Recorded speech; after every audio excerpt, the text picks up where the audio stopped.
దినవృత్తాంతములు మొదటి గ్రంథము 10వ అధ్యాయము 1-14 వచనములు. ఫిలిష్తీయులు ఇశ్రాయేలీయులతో యుద్ధము చేయగా ఇశ్రాయేలీయులు ఫిలిష్తీయుల ఎదుట నిలువలేక పారిపోయి హతులై గిల్బోవ పర్వతమందు పడిరి.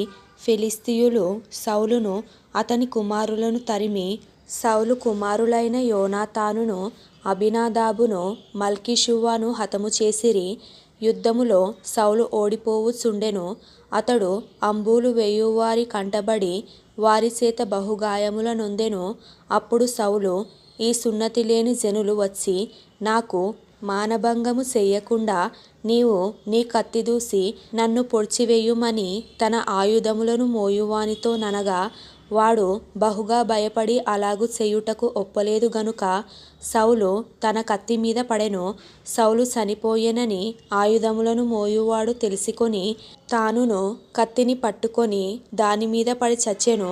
ఆ ప్రకారమే సౌలును అతని 3 కుమారులును చచ్చిరి మరియు అతని ఇంటివారందరూను చచ్చిరి. జనులు పారిపోయిరనియు సౌలును అతని కుమారులును చనిపోయిరనియు లోయలోని ఇశ్రాయేలీయులందరూ తెలిసికొని తమ పట్టణములు విడిచి పారిపోగా ఫిలిష్తీయులు వచ్చి వాటిలో కాపురముండిరి.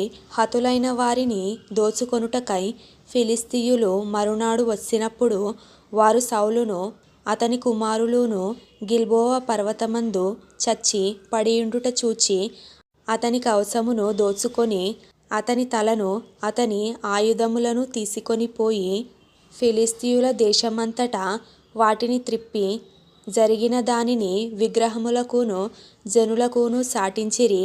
వారు అతని ఆయుధములను తమ దేవుని గుడిలో పెట్టి అతని తలను దాగోను గుడిలో తగిలించిరి. ఫిలిష్తీయులు సౌలునకు చేసినదంతయు యాబేష్ గిలాదు వారు వినినప్పుడు పరాక్రమశాలులైన వారందరూను లేచిపోయి సౌలు శవమును అతని కుమారుల శవములను తీసుకొని యాబేషునకు వచ్చి వారి ఎముకలను యాబేషు నందలి సింధూర వృక్షము క్రింద పాతిపెట్టి 7 దినములు ఉపవాసముండిరి. ఈ ప్రకారము యెహోవా ఆజ్ఞ గైకొనక ఆయన దృష్టి ఎదుట ద్రోహము చేసినందుకును యెహోవా యొద్ద విచారణ చేయక కర్ణపిశాచముల యొద్ద విచారణ చేయు దానిని వెదికినందుకును సౌలు హతమాయెను. అందు నిమిత్తము యెహోవా అతనికి మరణశిక్ష విధించి రాజ్యమును యెషయి కుమారుడైన దావీదు వశము చేసెను.